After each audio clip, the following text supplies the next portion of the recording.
The kitchen timer was buzzing when I heard the soft knock on my back door. 3 gentle taps, then a pause, then 3 more. It was our secret signal, the one Tommy and I had developed over the summer when he started visiting me every Tuesday after school. I wiped my flour-dusted hands on my apron and hurried to unlock the door, expecting to see his bright smile and hear him ask what kind of cookies I was making this time. Instead, I found my 12-year-old grandson standing on my doorstep with tears streaming down his cheeks and fear written across his face like words on a page. Before we jump back in, tell us where you're tuning in from, and if this story touches you, make sure you're subscribed, because tomorrow I've saved something extra special for you. Tommy stepped inside without his usual cheerful greeting, glancing nervously over his shoulder before closing the door behind him. His school backpack hung loose from one shoulder, and his usually neat brown hair was disheveled like he'd been running his hands through it. The smell of my chocolate chip cookies filled the kitchen, but for the first time since we'd started our Tuesday tradition, he didn't even seem to notice. "Grandma Eleanor," he whispered, his voice so quiet I had to lean down to hear him properly. "We need to talk about something really important." Something about Dad. My heart skipped a beat at the seriousness in his tone. Tommy was usually such a lighthearted child, full of jokes and stories about his friends at school, his baseball team, the books he was reading. To see him this frightened sent a chill through me that had nothing to do with the October air seeping through the kitchen windows. I guided him to the breakfast nook where we always sat together, the small corner table that looked out over my backyard garden. The maple tree outside was dropping its last leaves, creating a carpet of gold and crimson that rustled in the afternoon breeze. Tommy usually loved watching the squirrels chase each other through those fallen leaves, but today he kept his eyes fixed on his hands, which were clasped so tightly in his lap that his knuckles had turned white. "What's wrong, sweetheart?" I asked, settling into the chair across from him and reaching over to cover his small hands with mine. His fingers were ice cold despite the warmth of the kitchen, and I could feel them trembling slightly. Tommy had always been close to me, closer than my other grandchildren who lived farther away and visited less frequently. Since his mother, my daughter Jessica, had died in that terrible car accident 2 years ago, Tommy and I had grown even closer. I'd become his refuge, the place he came when the world felt too big and scary. "Dad's been acting really weird lately," Tommy began, his voice still barely above a whisper. "He keeps having these phone calls late at night, and when I walk by his office, he stops talking and closes his laptop really fast. Yesterday, I heard him talking to someone about you, Grandma. He was saying things that didn't sound right." My stomach began to tighten with a familiar dread. My son Michael had always been what people politely called ambitious, but since Jessica's death, something in him had hardened. The grief had changed him, made him more calculating, more focused on practical matters than emotional ones. "What kind of things was he saying?" I asked gently, trying to keep my voice steady even though alarm bells were starting to ring in my head. Tommy looked up at me then, his blue eyes so much like his mother's, filled with a confusion that broke my heart. "He was talking about how you're getting too old to live by yourself, how you might hurt yourself or forget things. But Grandma, you're not like that at all. You remember everything and you take better care of yourself than most people half your age." I felt a cold weight settling in my chest. At 78, I was admittedly not as spry as I'd been in my younger years, but I was far from helpless. I drove myself to the grocery store, maintained my garden, cooked elaborate meals, and managed my own finances with the same precision I'd learned during my 40 years as a high school mathematics teacher. My mind was as sharp as ever, and my body, while showing the natural wear of nearly 8 decades, was still strong enough to handle my daily routines without assistance. Tommy continued, his words tumbling out faster now as if he'd been holding them back for days. He was talking about some place called Willowbrook Manor, saying how it would be better for you to be somewhere with nurses and people to take care of you. But then he said something that really scared me. He said it would be easier to handle your money and your house if you weren't around to complicate things. I felt my breath catch in my throat. The phrase "handle your money" sent ice through my veins. I'd worked my entire adult life to build financial security, saving diligently from my teacher's salary, investing wisely, and purchasing my home outright 20 years ago when property values were lower. Did he say anything else about my house or my money? I asked, trying to keep my tone casual even though my pulse was racing. Tommy nodded miserably. He was talking to someone about how much the house is worth now, and about your bank accounts. He had papers spread out on his desk with numbers on them. I couldn't read them all, but I saw your name at the top of some of them. The picture was becoming clearer, and it wasn't pretty. Since Jessica's death, Michael had been struggling financially. He'd taken time off work to deal with his grief and Tommy's needs, and I knew he'd been dipping into his savings to maintain their lifestyle. But I'd never imagined he might be looking at my assets as a solution to his problems. "There's more, Grandma," Tommy said, his voice dropping even lower. "Last week, when I was supposed to be asleep, I heard him on the phone with someone. He was talking about getting something called power of attorney. He said it would be easy because you're old and people would believe you need help making decisions. But you don't need help, do you? You make decisions just fine." The mention of power of attorney made my blood run cold. I knew exactly what that meant, and I knew how it could be misused by someone with less than honorable intentions. Power of attorney would give Michael control over my finances, my property, and potentially even my medical decisions. In the wrong hands, it was a weapon that could be used to strip away everything I'd worked for. "Tommy," I said carefully, choosing my words with the precision I'd once used to explain complex mathematical concepts to struggling students. "I want you to know that you did exactly the right thing by telling me this. Sometimes adults make plans that aren't in everyone's best interest, and it takes someone brave like you to speak up. You're not in trouble, and you don't need to worry about getting your father in trouble either. But I need to ask you something important. Have you told anyone else about what you heard?" He shook his head quickly. "No, just you." I was scared Dad would be mad if he knew I was listening to his phone calls, but I was more scared about what might happen to you. "I love you, Grandma, and I don't want you to go away to some place where I can't visit you whenever I want." The simple honesty of his words nearly brought tears to my eyes. This child, who had already lost his mother, was now facing the possibility of losing his grandmother to circumstances beyond his control. I reached across the table and pulled Tommy into a hug, feeling his small body relax slightly against mine. "You're not going to lose me, sweetheart," I promised him. "But I need you to help me by being my eyes and ears for a little while. If you hear your father making any more of these phone calls, or if anyone comes to visit who asks questions about me, I want you to remember what they say, and tell me the next time you visit. Can you do that for me?" Tommy nodded against my shoulder. "But what are you going to do, Grandma? Are you going to talk to Dad about it?" I pulled back to look at him seriously. "Not yet. First I need to understand exactly what your father is planning and who he's working with. If I confront him too early, he might just become more careful about hiding his activities. Sometimes the best way to protect yourself is to gather information before you take action." After Tommy left that afternoon, promising to pay close attention to his father's activities and report back to me, I sat in my kitchen and tried to process what I'd learned. The chocolate chip cookies sat untouched on their cooling rack, filling the house with their warm scent, but I'd lost my appetite entirely. My own son was apparently plotting to have me declared incompetent so he could gain control of my assets. The betrayal cut deep, but what hurt even more was the realization that he was involving Tommy, even if indirectly, in his schemes. I walked through my house that evening, seeing it with new eyes. The 3-bedroom ranch I'd called home for 35 years suddenly felt like a target rather than a sanctuary. Every room held memories of the life I'd built here. The living room where I'd hosted book club meetings for 2 decades. The kitchen where I'd taught Jessica and Michael to cook, where I'd prepared countless holiday meals and birthday cakes. The spare bedroom that had served as Tommy's second home since his mother's death, filled with toys and books I'd collected just for him. The house was worth considerably more now than when I'd purchased it, thanks to the neighborhood's development and rising property values.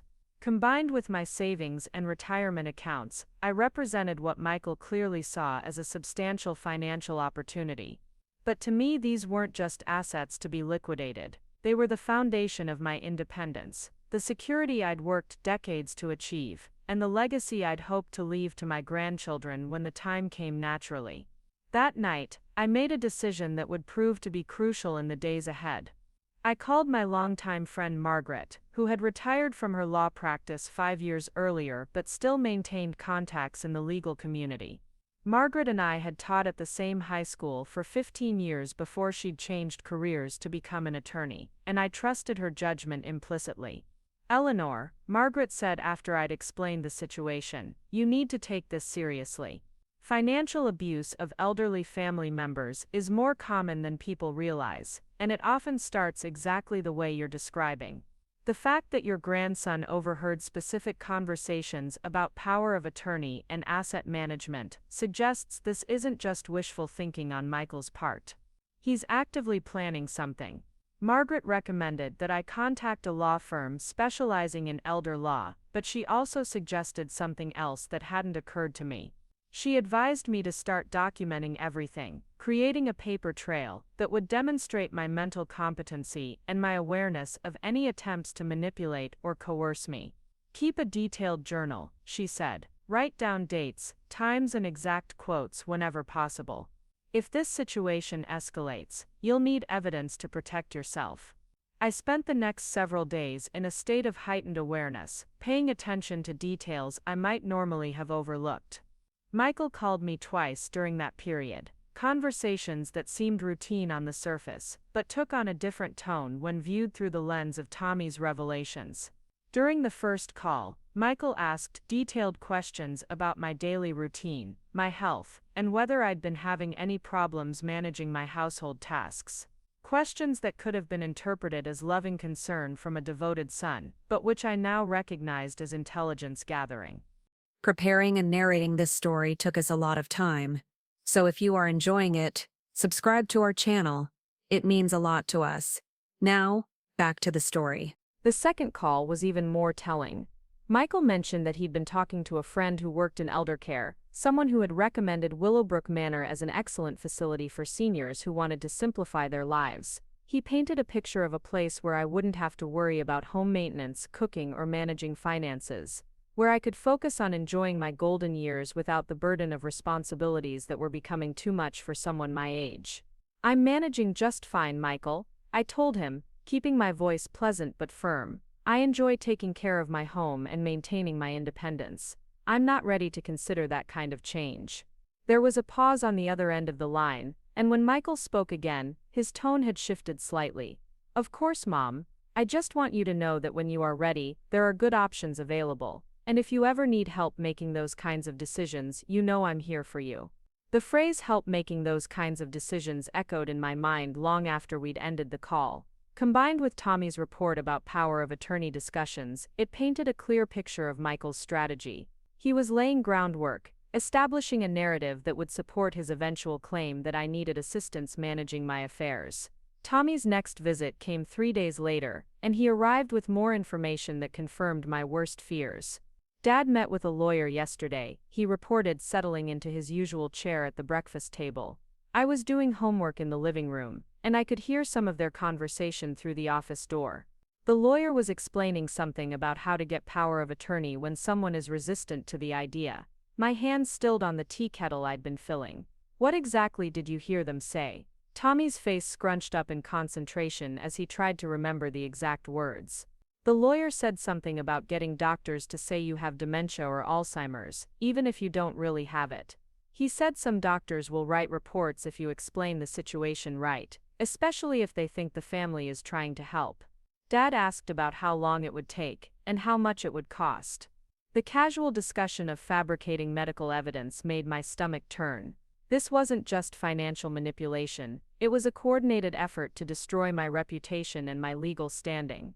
The fact that Michael was consulting with an attorney who would suggest such tactics told me everything I needed to know about the kind of people I was dealing with. "Did they mention any specific doctors or when this might happen?" I asked, trying to keep my voice steady for Tommy's sake. He nodded reluctantly. The lawyer gave Dad some names. I couldn't hear them all, but I think one was Dr. Harrison or something like that. And Dad asked about doing it soon, before you had time to make any changes to your will or your bank accounts. The timeline was becoming clear. Michael wasn't planning some distant future manipulation, he was preparing to move quickly before I could take steps to protect myself. The mention of my will and bank accounts confirmed that this was about more than just getting me into a care facility. This was about gaining complete control of my assets while I was still alive. That afternoon, I called Margaret again and shared Tommy's latest intelligence. Her response was immediate and urgent. "Eleanor, you need to act now. Tomorrow morning, first thing, you need to get to an attorney and start putting protections in place. Don't wait for Michael to make his move, because once he files for guardianship or conservatorship based on fraudulent medical reports, you'll be fighting an uphill battle to prove your competency." Margaret also suggested something that hadn't occurred to me. She recommended that I consider involving the police, particularly if Michael was working with professionals who were willing to falsify medical documents. "That kind of conspiracy to commit fraud is a serious crime," she said. "Even if they haven't acted yet, the planning stages might be enough to get law enforcement involved." I spent that evening preparing for what I knew would be the fight of my life. I gathered financial documents, medical records, and proof of my mental acuity. I wrote detailed notes about every conversation I'd had with Michael in recent weeks, every question he'd asked, every suggestion he'd made about my future care. I documented Tommy's reports with dates and as much detail as possible, creating a timeline that showed clear intent to defraud. The next morning, I dressed in my best suit, the navy blue one I'd worn to parent-teacher conferences back when I was still teaching. I wanted to project competence and dignity, to make it clear that I was not a confused elderly woman in need of management. I was a retired professional who was fully capable of making my own decisions and protecting my own interests. The law office Margaret had recommended was located in the professional district downtown, in a building that radiated the kind of understated authority that comes with decades of successful practice. The attorney, Sarah Chen, was a woman in her 40s with kind but sharp eyes, who specialized in elder law and had built her reputation defending seniors against financial abuse. After I'd explained the situation and provided all my documentation, Sarah leaned back in her chair and nodded grimly. "Mrs. Patterson, what you're describing is a textbook case of what we call predatory guardianship. Your son is apparently working with unscrupulous professionals to have you declared incompetent so he can gain control of your assets. The good news is that you've identified the threat early, and you have evidence of the conspiracy. The challenge is that we need to act quickly and decisively." Sarah outlined a multi-pronged strategy for protecting myself. First, we would immediately establish a revocable living trust, transferring my assets into a structure that would make it much more difficult for Michael to access them even if he succeeded in gaining power of attorney. Second, we would file advance directives that clearly stated my wishes regarding medical care and financial management, documents that would be much harder to override than simple power of attorney papers. Most importantly, Sarah said, "We're going to document your mental competency thoroughly and officially. I'm going to arrange for you to undergo comprehensive cognitive testing with a geriatric psychiatrist who specializes in capacity evaluations. We'll create an official record that will be very difficult for your son's lawyers to challenge." But there was something else Sarah suggested that surprised me. She recommended that I consider filing a preemptive police report about the planned fraud, based on Tommy's eyewitness accounts of the conversations he'd overheard. Even if the police don't arrest anyone immediately, having an official report on file will establish a timeline and create a paper trail that could be crucial if this situation escalates. The police station was not a place I'd ever imagined visiting voluntarily. As a retired teacher, my interactions with law enforcement had been limited to the occasional school safety presentation or community meeting. But Detective Maria Rodriguez, who specialized in financial crimes against the elderly, listened to my story with professional attention and growing concern. Detective Rodriguez explained that financial abuse of elderly family members was one of the fastest-growing categories of crime in our area, and that cases involving fabricated medical evidence were particularly serious because they violated multiple laws. "Your grandson's testimony could be crucial," she said. "Children are often the most reliable witnesses in these situations because they don't have the same incentives to lie that adults do." However, she also warned me about the challenges ahead. "Your son hasn't actually committed any crimes yet, at least not that we can prove. Planning to commit fraud isn't the same as actually doing it. But if he follows through on any of the actions your grandson described, particularly if he presents falsified medical reports to a court, then we'll have grounds for immediate action. Detective Rodriguez also gave me practical advice about protecting myself in the immediate term. She suggested that I be very careful about any medical appointments Michael might try to arrange for me, and that I should never attend such appointments alone.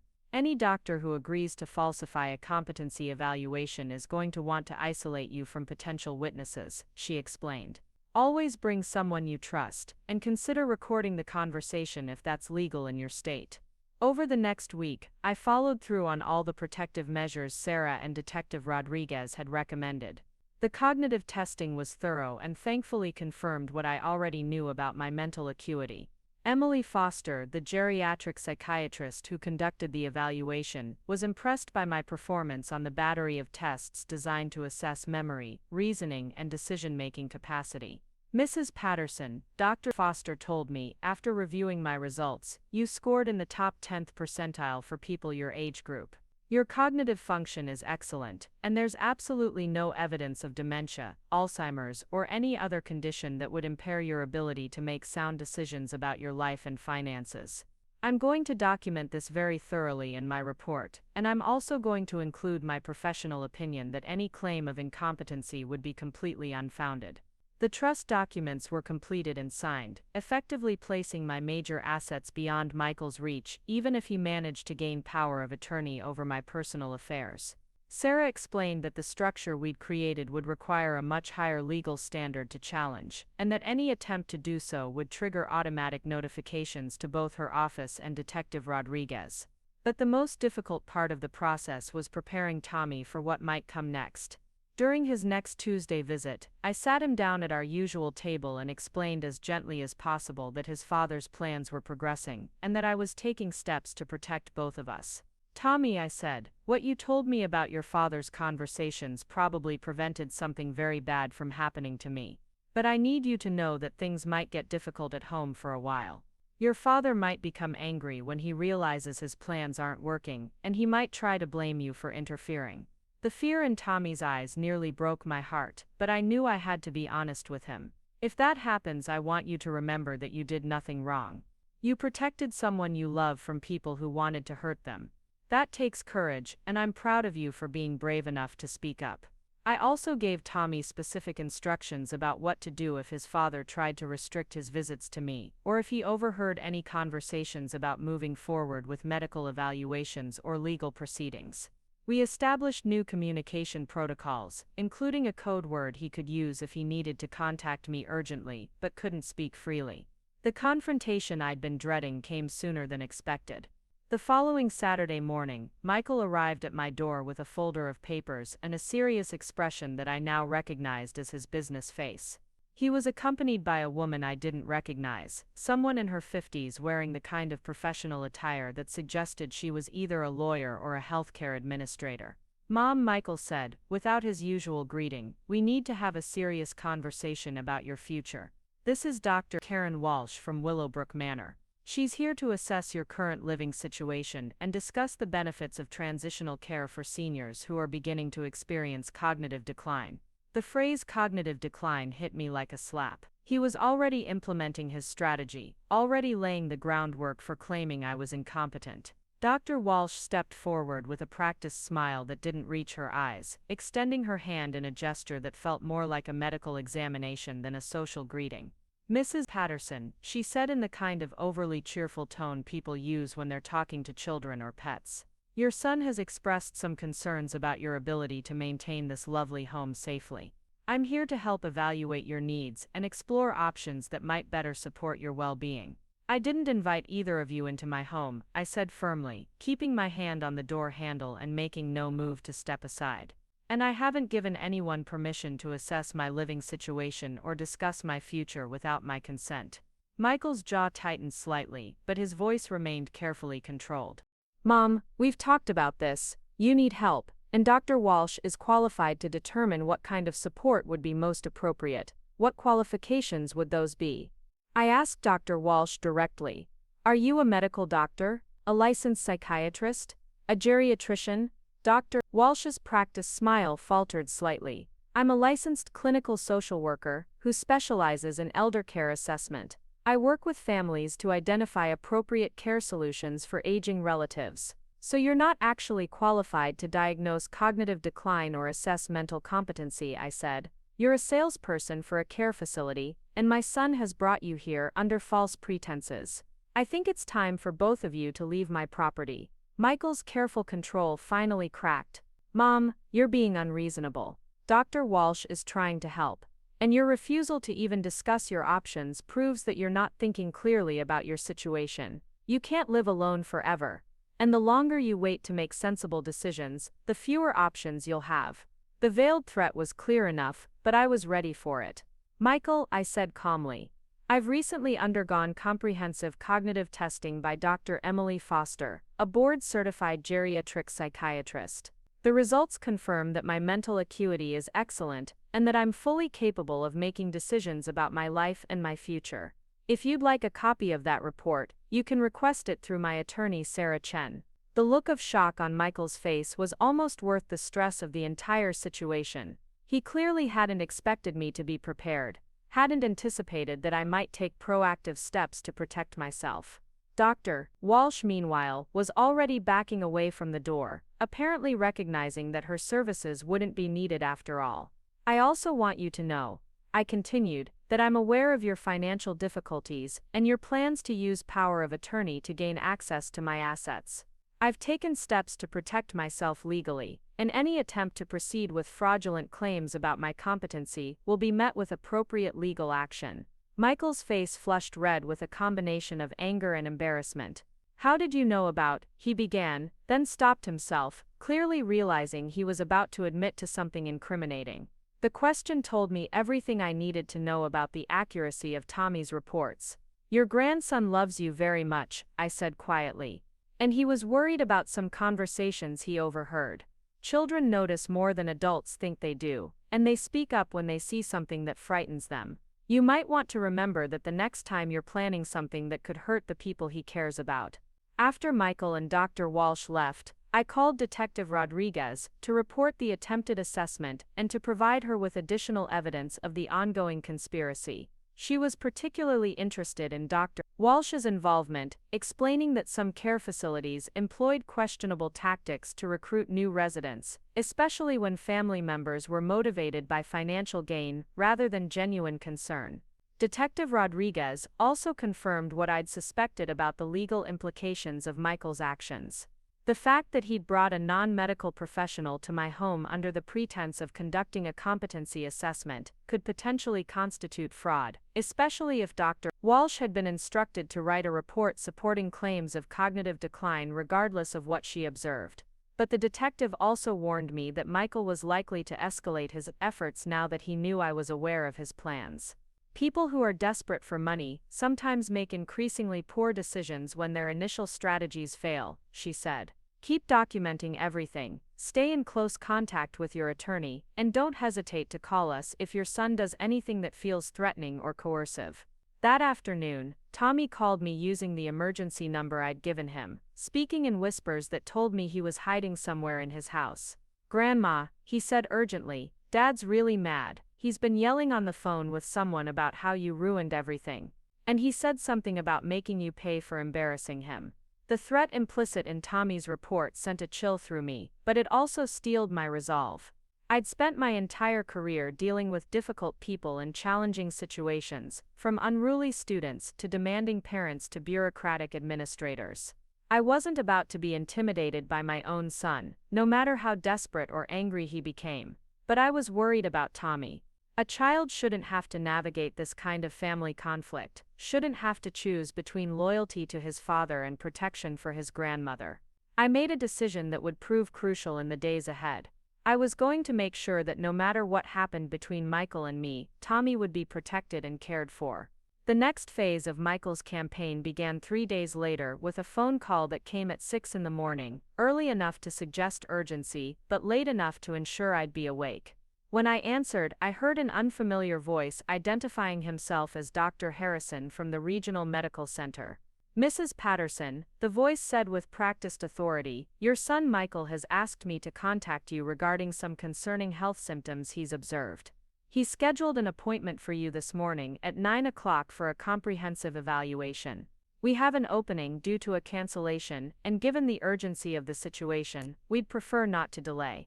The name Dr. Harrison matched what Tommy had overheard during Michael's conversation with the lawyer, confirming that this was part of the planned fraud. I'm not experiencing any health symptoms that require urgent evaluation, I said calmly. And I haven't authorized my son to schedule medical appointments on my behalf. There was a pause, then Dr. Harrison's voice became more insistent. Mrs. Patterson, your son is very concerned about episodes of confusion and memory loss. As a medical professional, I'd strongly recommend that you come in for evaluation. Early intervention is crucial in cases of cognitive decline. The script was so obviously rehearsed that it would have been laughable if the implications weren't so serious.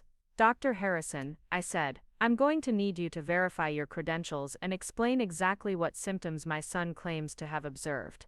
I'm also going to need documentation of this conversation, including recordings if your facility maintains them for quality assurance purposes.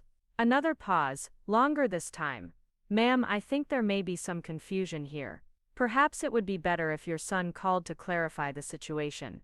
The line went dead, confirming my suspicion that Dr. Harrison was either not a real doctor at all, or was someone willing to participate in Michael's fraud without proper documentation.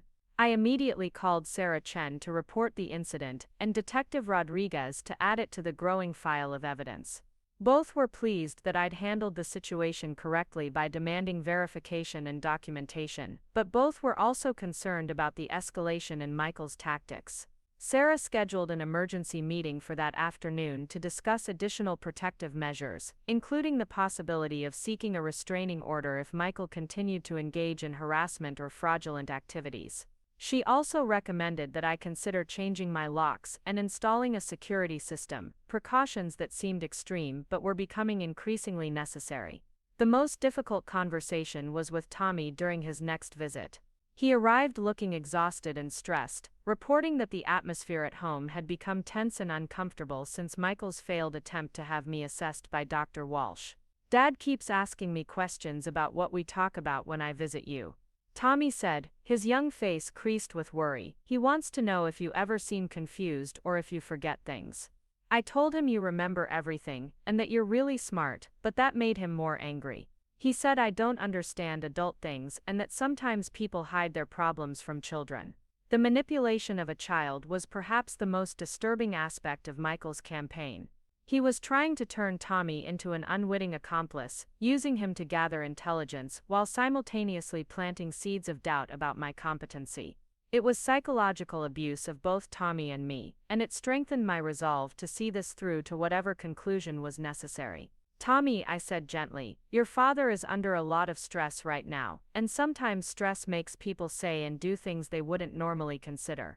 But I need you to understand that protecting yourself is just as important as helping me. If your father becomes angry or tries to punish you for visiting me, I want you to know that there are people who can help. I gave Tommy the phone numbers for Sarah Chen and Detective Rodriguez, explaining that if he ever felt unsafe or if Michael tried to prevent him from contacting me, he should call one of them immediately. I also arranged for a backup communication system through Margaret, who lived only a few blocks from Michael's house and could serve as an emergency contact if needed. The next escalation came in the form of an official-looking letter delivered by certified mail. The letterhead claimed to be from the law offices of Sterling, Burke and Associates, and the content was a formal notice that Michael had filed a petition for emergency guardianship, based on my alleged mental incapacity and unsafe living conditions. According to the letter, a hearing had been scheduled for the following Friday, just 6 days away, and I was required to appear in court to contest the petition or risk having the guardianship granted by default. The letter also stated that Michael had provided sworn affidavits from medical professionals attesting to my cognitive decline and inability to care for myself safely. Sarah Chen's reaction to the letter was swift and decisive. "This is exactly what we've been preparing for," she said when I called her office. "The good news is that we have everything we need to challenge this petition effectively. The bad news is that we're going to have to move quickly to file our response and prepare for the hearing. Sarah explained that the law firm mentioned in the letter was known for taking questionable cases and that Sterling, Burke and Associates had been sanctioned multiple times for filing frivolous lawsuits. The fact that Michael had chosen to work with them suggested that reputable attorneys had declined to take his case, possibly because the evidence for my incompetency was so obviously fabricated. But we still need to take this seriously, Sarah warned. Even weak cases can succeed if they're not properly contested, and some judges are inclined to err on the side of caution when it comes to elderly persons who are allegedly at risk. We're going to need to present a compelling case that you're not only competent, but that this entire proceeding is based on fraud and financial motivation. Detective Rodriguez was even more concerned about the legal filing than Sarah had been. The fact that your son is now involving the court system escalates this from a family dispute to a serious criminal matter, she explained. If he's presenting falsified medical evidence to a judge, that's perjury and conspiracy to commit fraud. We're going to need to coordinate our investigation with the court proceedings to make sure all the evidence comes to light. The detective also had disturbing news about Dr. Harrison, whose credentials she'd been investigating since my report of the suspicious phone call. It turns out there is a Dr. Harrison at Regional Medical Center, but he's a dermatologist who has no expertise in cognitive assessment and claims to have no knowledge of any phone call to you. Someone was using his name and possibly his credentials to lend credibility to what was clearly a fraudulent medical consultation. As the court date approached, Sarah and I worked intensively to prepare our defense. We gathered all my medical records, financial documents, and evidence of my daily activities to demonstrate my competency and independence. Dr. Foster prepared a detailed report on my cognitive testing, and Margaret agreed to testify about our long friendship and my consistent mental acuity. Most importantly, Detective Rodriguez had uncovered evidence of Michael's financial desperation that would help explain his motivation for pursuing guardianship. Credit reports showed mounting debt, missed mortgage payments, and maxed out credit cards. Bank records revealed that he'd been borrowing against his retirement accounts and had recently taken out a second mortgage on his home. The detective had also identified the real Dr. Harrison and documented the fraudulent use of his credentials, providing clear evidence that Michael's medical evidence was fabricated. She'd traced the phone call to a number associated with Sterling, Burke and Associates, suggesting that the law firm itself might have been involved in the impersonation. But perhaps most damaging to Michael's case was evidence that Detective Rodriguez had gathered about his conversations with unscrupulous medical professionals who were willing to provide false documentation in exchange for payment. Phone records showed multiple calls to doctors who were known to be under investigation for similar fraud schemes. The night before the hearing, I sat in my kitchen surrounded by the documents and evidence that would determine my future. The chocolate chip cookies I'd baked for Tommy's visit sat untouched on their plate, my appetite lost to anxiety about the next day's proceedings. But despite my nervousness, I felt prepared and confident in the strength of our case. Tommy had called earlier to wish me luck, speaking quietly from his bedroom after Michael had gone to sleep. "Grandma," he whispered, "I know you're going to win tomorrow. You're the smartest person I know, and everyone who meets you can see that you don't need anyone to take care of you. I love you, and I'll be thinking about you during the hearing." The simple faith of a 12-year-old child gave me more courage than all the legal preparations and evidence we'd assembled. Tommy believed in me, trusted in my strength and competency, and saw me as the capable, independent woman I'd always been. That perspective, untainted by the complexities of adult motivations and financial pressures, reminded me of who I really was beneath all the legal maneuvering and family drama. The courthouse on Friday morning buzzed with the usual activity of a busy municipal building. People hurried through the marble corridors clutching folders and briefcases, their footsteps echoing off the high ceilings. I arrived early with Sarah, both of us dressed professionally and carrying boxes of evidence that represented months of careful preparation. The weight of those boxes felt reassuring, tangible proof that we were ready for whatever Michael and his lawyers might present. Judge Patricia Hendricks presided over the guardianship court, a woman in her early 60s with gray hair pulled back in a severe bun and sharp eyes that seemed to miss nothing. She had a reputation for thoroughness and for having little patience with frivolous or poorly prepared cases. Sarah had warned me that Judge Hendricks was particularly skeptical of guardianship petitions filed by family members, having seen too many cases where financial motivation masqueraded as genuine concern. Michael arrived with his attorney, James Sterling, from the law firm that had sent the original petition. Sterling was a man in his 50s with an expensive suit and the kind of confidence that comes from years of convincing people to believe questionable claims. He carried himself with theatrical authority, speaking loudly enough for everyone in the corridor to hear his conversations with Michael about strategy and expectations. The hearing began with Sterling presenting Michael's petition, painting a picture of a concerned son trying to protect his aging mother from the dangers of living alone.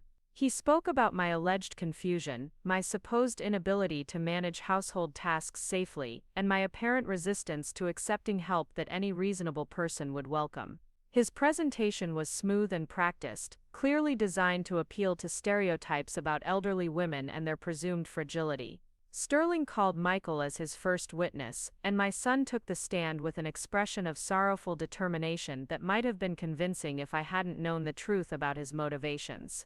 Under Sterling's questioning, Michael painted himself as a devoted son who had noticed gradual changes in his mother's behavior since his father's death several years earlier. He testified about incidents of confusion and forgetfulness that had supposedly occurred during recent visits, describing scenarios where I had allegedly forgotten conversations we'd had, misplaced important documents, or shown poor judgment in financial decisions. Each story was carefully crafted to sound plausible while being impossible to verify, the kind of testimony that relied on the court's assumption that a son wouldn't lie about his mother's condition. Michael claimed that I had become increasingly paranoid and suspicious, refusing offers of help and becoming agitated when family members expressed concern about my well-being. He described my living situation as unsafe, mentioning outdated electrical systems, inadequate security measures, and maintenance issues that supposedly demonstrated my inability to manage household responsibilities effectively. But it was during Sarah's cross-examination that Michael's carefully constructed narrative began to unravel. Sarah started with simple questions about the specific dates and times of the incidents Michael had described, asking for details that would be easy to remember if the events had actually occurred. Michael's answers became vague and contradictory, relying on phrases like "I believe it was" and "sometime around" rather than concrete information. Sarah then produced evidence that directly contradicted several of Michael's claims. Bank records showed that I had been managing my finances competently and consistently, with no evidence of confusion or poor judgment in financial decisions. Medical records from my regular physician confirmed that I had no documented cognitive issues and had scored well on routine mental status evaluations during annual checkups. Most damaging to Michael's credibility was evidence of his own financial situation, which Sarah presented methodically and without editorial comment. The mounting debts, missed payments, and borrowing against retirement accounts painted a clear picture of someone who might be motivated by factors other than genuine concern for a parent's well-being. When Sarah asked Michael directly about his knowledge of my assets and whether he had discussed gaining access to them, Michael's composure finally cracked.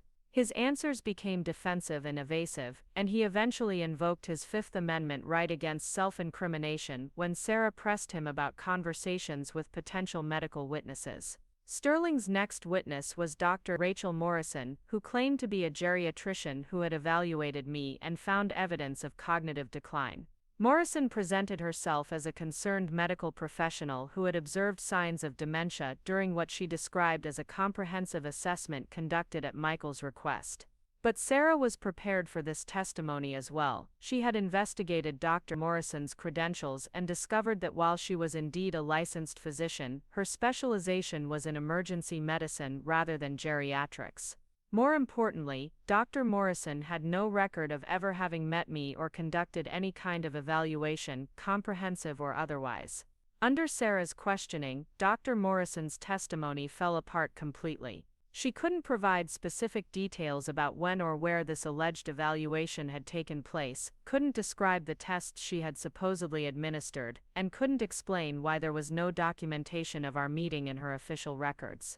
When pressed about the basis for her diagnosis, Dr. Morrison admitted that her assessment had been based entirely on information provided by Michael rather than direct observation. Judge Hendricks interrupted the proceedings at this point, her expression clearly indicating displeasure with what she was hearing. "Morrison," she said in a voice that cut through the courtroom like ice, "are you testifying that you provided a medical opinion about this woman's mental capacity without ever having examined her personally?" When Dr. Morrison admitted that this was essentially correct, Judge Hendricks made notes that suggested serious questions about the validity of the entire petition. Sarah then began presenting our defense, starting with Dr. Foster's comprehensive cognitive evaluation and detailed report on my mental acuity. Dr. Foster took the stand and explained the battery of tests she had administered, describing my performance in technical terms that left no doubt about my cognitive competency. She had brought charts and graphs that visually demonstrated how my scores compared to others in my age group, showing performance in the top percentiles across all measures. Foster also addressed the specific claims made in Michael's petition, explaining why the symptoms described were inconsistent with any recognized form of cognitive decline. She testified that my presentation during our extensive evaluation had been that of someone with excellent mental faculties who was fully capable of making complex decisions about personal and financial matters. Margaret testified next, describing our friendship spanning several decades and her observations of my consistency and reliability throughout that time. As a retired attorney, Margaret's testimony carried particular weight when she described my ability to understand complex legal and financial concepts, my attention to detail in managing personal affairs, and my sound judgment in navigating various life challenges. But perhaps the most powerful testimony came from an unexpected source. Detective Rodriguez took the stand to present evidence of the criminal investigation that had been running parallel to the guardianship proceedings. She described the fraudulent medical consultations, the falsified credentials, and the conspiracy to present fabricated evidence to the court. Detective Rodriguez had brought recordings of phone calls between Michael and individuals who had agreed to provide false medical testimony in exchange for payment.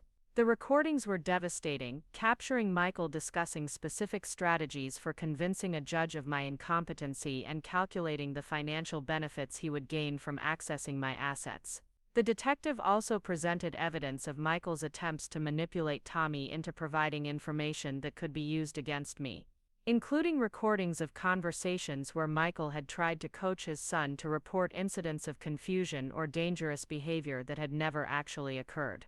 The child abuse implications of these attempts to involve Tommy in adult fraud schemes clearly disturbed Judge Hendricks. When it came time for me to testify on my own behalf, I felt calm and prepared despite the gravity of the situation. Sarah guided me through questions designed to demonstrate my understanding of the proceedings, my awareness of my rights and options, and my competency to make decisions about my future care and living arrangements. I explained my daily routines, my financial management practices, and my social connections in detail that showed clear organization and sound judgment. I discussed my relationship with Tommy, my involvement in community activities, and my plans for maintaining my independence while acknowledging that circumstances might change as I aged. Most importantly, I testified about the impact of Michael's actions on our family relationships and on Tommy's emotional well-being. I described how a child had been forced to choose between loyalty to his father and protection of his grandmother, how the stress of family conflict had affected his performance in school and his sense of security at home. Judge Hendricks asked me direct questions about my understanding of the guardianship process and my reasons for opposing Michael's petition. I explained that while I welcomed appropriate support and assistance as I aged, I firmly opposed any arrangement that would strip away my legal rights and decision-making authority, particularly when such arrangements were motivated by financial gain rather than genuine concern for my welfare. The judge also asked about my relationship with Michael and whether there might be ways to resolve our differences without court intervention. I testified honestly about my love for my son and my hope that we could rebuild our relationship, but I emphasized that any reconciliation would need to be based on respect for my autonomy and recognition of my continued competency. Sterling's closing argument was a desperate attempt to salvage a case that had clearly collapsed under scrutiny.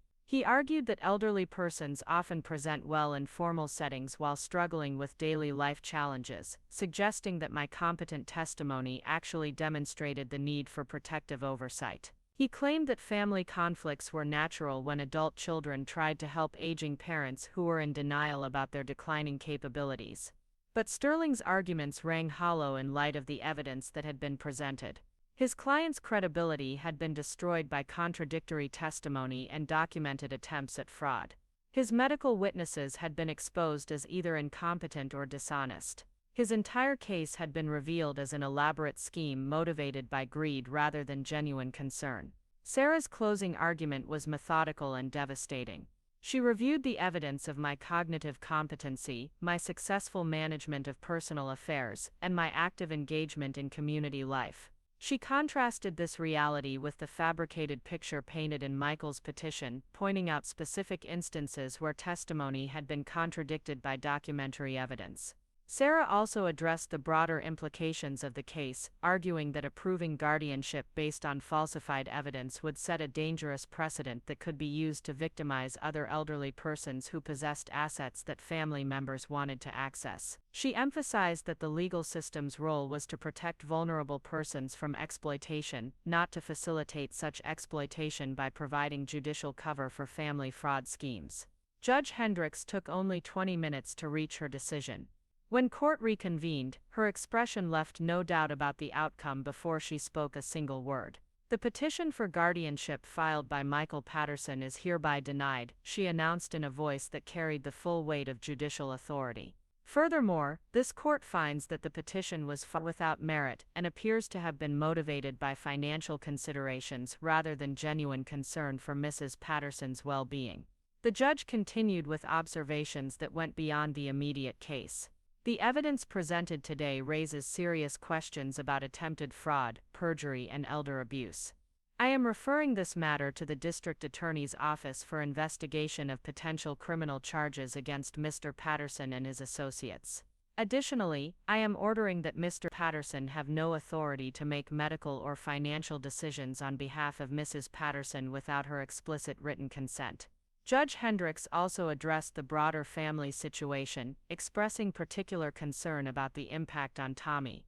The court notes with alarm the attempts to involve a minor child in what appears to be a conspiracy to defraud an elderly relative.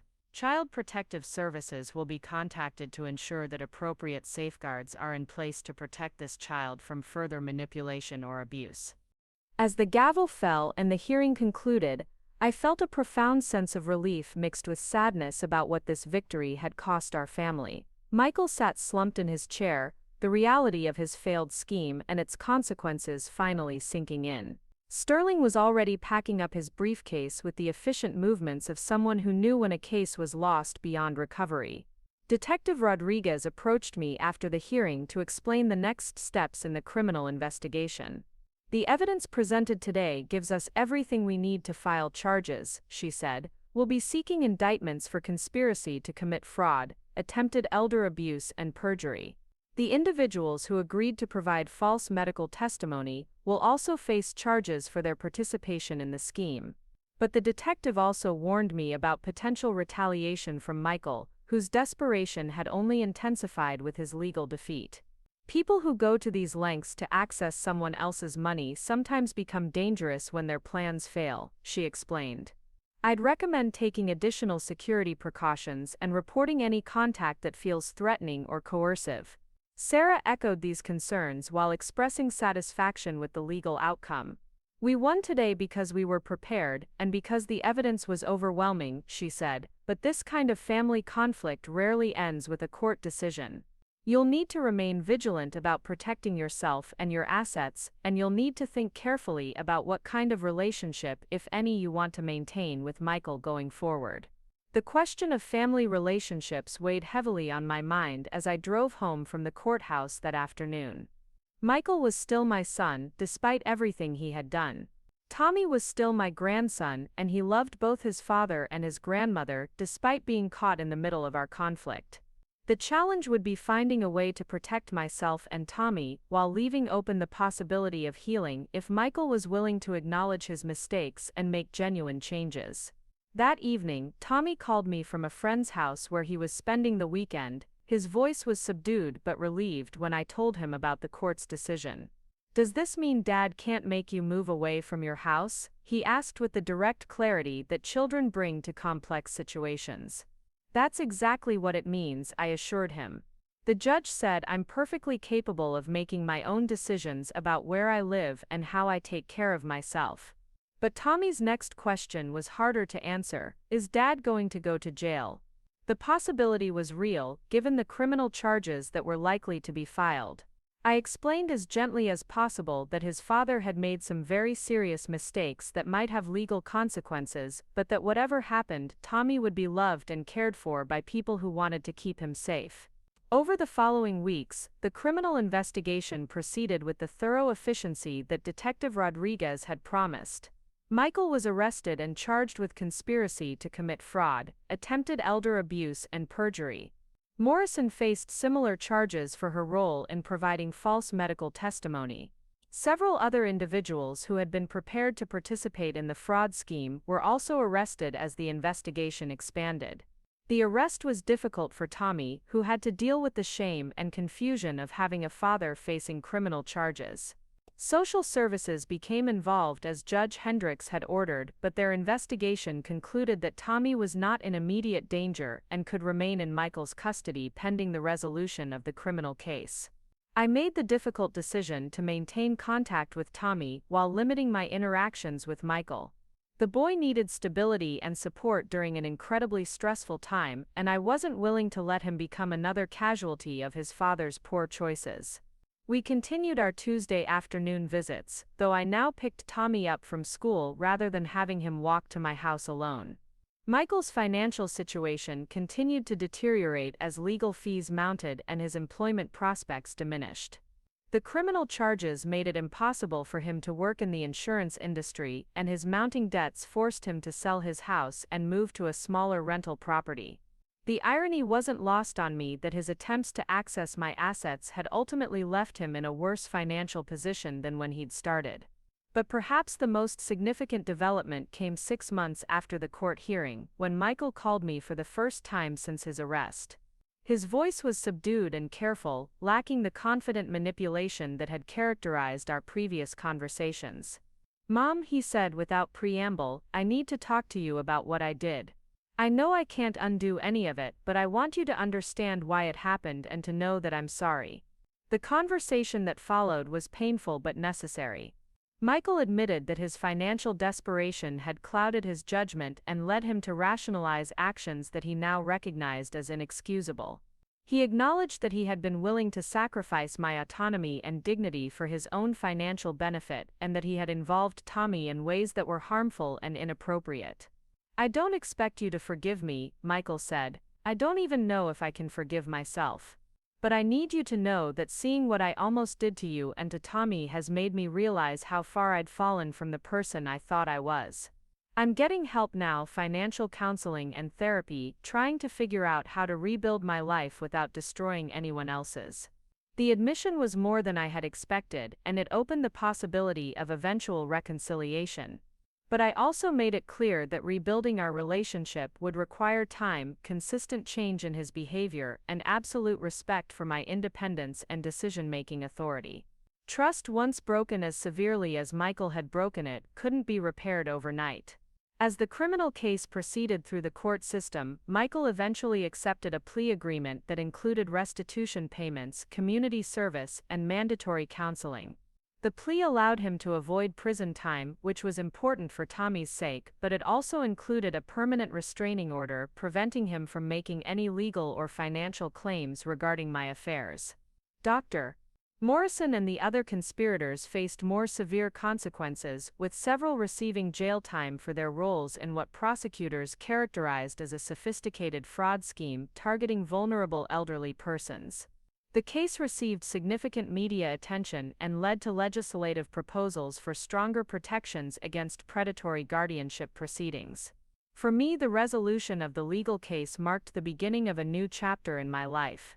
I had successfully defended my independence and protected my assets, but more importantly, I had demonstrated to myself and others that age doesn't automatically mean vulnerability or incompetence.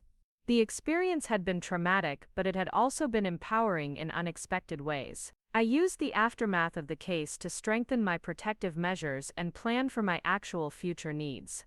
I updated my estate planning documents, established clear advance directives for medical care, and created a comprehensive plan for managing my affairs if I ever did need assistance. But these decisions were made on my own terms, with advisors I chose and trusted, rather than under coercion from family members with questionable motives. My relationship with Tommy became even stronger through the ordeal. He had shown remarkable courage and integrity in a situation that would have challenged many adults, and his willingness to speak up had ultimately protected both of us from serious harm. As he grew older, the experience gave him valuable lessons about standing up for what's right, even when it's difficult or frightening. The criminal case also had broader implications for protecting other elderly persons from similar schemes. Detective Rodriguez used the evidence from our case to identify and investigate other suspected fraud rings targeting seniors, leading to additional arrests and prosecutions. The case became a training example for law enforcement officers and social workers learning to recognize signs of elder abuse. Perhaps most importantly, the experience taught me valuable lessons about the importance of maintaining strong social connections and support systems as we age. The isolation that many elderly persons experience makes them more vulnerable to manipulation and abuse by family members or others who might take advantage of their loneliness or confusion. I became more active in community organizations focused on senior advocacy and protection, sharing my story to help others recognize warning signs of financial abuse and understand their rights in guardianship proceedings. The experience had given me a platform to help other elderly persons protect themselves from predatory schemes, and I felt a responsibility to use that platform effectively. The healing process with Michael was slow and complicated, marked by setbacks and breakthroughs in roughly equal measure. He completed his court-ordered counseling and made genuine efforts to address the financial problems that had contributed to his desperate decision-making. But rebuilding trust required consistent demonstration of changed behavior over an extended period. Tommy played a crucial role in facilitating our eventual reconciliation, serving as a bridge between his father and grandmother while maintaining appropriate boundaries to protect himself. His perspective as someone who loved both of us helped us find ways to communicate without falling back into old patterns of manipulation or defensiveness. 2 years after the court hearing, Michael and I had established a new relationship based on mutual respect and clear boundaries. He had accepted that I would never again trust him with decision-making authority over my affairs, but he had also proven through consistent behavior that he could be a loving son without seeking to control or manipulate me. The financial restitution payments that were part of his plea agreement were used to establish a college fund for Tommy, ensuring that at least some good would come from the resources that had been wasted on legal fees and fraudulent schemes. Michael's acknowledgement that his actions had harmed his son as well as his mother was an important step in his rehabilitation process. Looking back on the entire experience, I recognized that while it had been traumatic and painful, it had also revealed strengths and resources I hadn't known I possessed. The process of defending myself against Michael's scheme had required me to become more knowledgeable about legal and financial matters, more assertive in protecting my interests, and more strategic in building support systems. The experience also deepened my appreciation for the relationships and connections that had sustained me through the crisis. Margaret's legal expertise and unwavering friendship, Sarah's professional competence and personal compassion, Detective Rodriguez's thorough investigation and protective advocacy, and most importantly, Tommy's courage and integrity had all been crucial to the successful outcome. As I sat in my kitchen on a Tuesday afternoon, 3 years after that first frightening conversation with Tommy, I reflected on how much had changed while so much had remained the same. The house was still mine, maintained and improved according to my own preferences and priorities. My independence was intact, protected by legal safeguards and supported by a network of trusted advisors and friends. Tommy, now 15 and towering over me despite his youth, still visited every Tuesday after school. Our conversations had evolved as he'd grown older, moving from simple discussions of school and friends to more complex topics about relationships, future plans, and lessons learned from our shared experience of family crisis and recovery. The chocolate chip cookies still emerged from my oven every Tuesday, though Tommy now helped with the baking process and had developed his own variations on the traditional recipe. The ritual had survived and even strengthened through our ordeal, becoming a symbol of continuity and healing rather than simple tradition. Michael's relationship with both Tommy and me continued to improve gradually, marked by increasing trust and decreasing supervision. He had found new employment in a field unrelated to insurance or finance, work that utilized his organizational skills without providing opportunities for the kind of manipulation that had gotten him into trouble. His financial situation had stabilized and his focus had shifted to long-term rebuilding rather than quick fixes. But perhaps the most important change was in my own sense of empowerment and agency. The experience of successfully defending myself against a serious threat had proven that age and circumstance didn't automatically make someone helpless or vulnerable. I had resources, allies, and capabilities that could be mobilized when necessary to protect myself and those I loved. The criminal case had become a precedent that prosecutors and advocacy groups used to pursue similar cases throughout the state. The legislative changes that resulted from the publicity surrounding our case had strengthened protections for elderly persons facing fraudulent guardianship proceedings, making it more difficult for predatory schemes to succeed. I had also become something of an accidental activist, speaking to community groups and professional organizations about recognizing and preventing elder abuse. The story of my experience resonated with audiences who understood that financial manipulation by family members was more common than most people realized, and that preparation and awareness were the best defenses against such schemes. The security measures I had implemented during the crisis remained in place, not because I lived in fear but because they represented prudent precautions that gave me confidence and peace of mind. The legal protections, the support network, and the documentation systems all served as insurance against future threats, while allowing me to live freely and independently. As the afternoon sun slanted through my kitchen windows, illuminating the steam rising from our cups of tea, Tommy and I talked about his plans for college and his growing interest in studying law.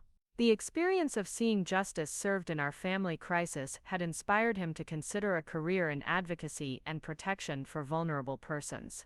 "Your courage in speaking up that first day probably saved both of us," I told him as we shared the last of the cookies from that day's batch. "You showed me that even when people we love make terrible choices, we don't have to become victims of those choices. We can fight back, and we can win." Tommy smiled with the confidence of a young man who had learned early that doing the right thing, even when it's difficult, can make a real difference in the world. The trauma of our family crisis had been transformed into strength, wisdom, and commitment to protecting others from similar threats. As evening approached and Tommy prepared to head home, I felt the deep satisfaction that comes from having faced a serious challenge and emerged stronger rather than diminished. My independence was secure, my relationships were healing, and my future remained firmly in my own hands. The whispered warning from a frightened 12-year-old had ultimately led to victory, justice, and renewal for our entire family. Up next, you've got 2 more standout stories right on your screen. If this one hit the mark, you won't want to pass these up, just click and check them out.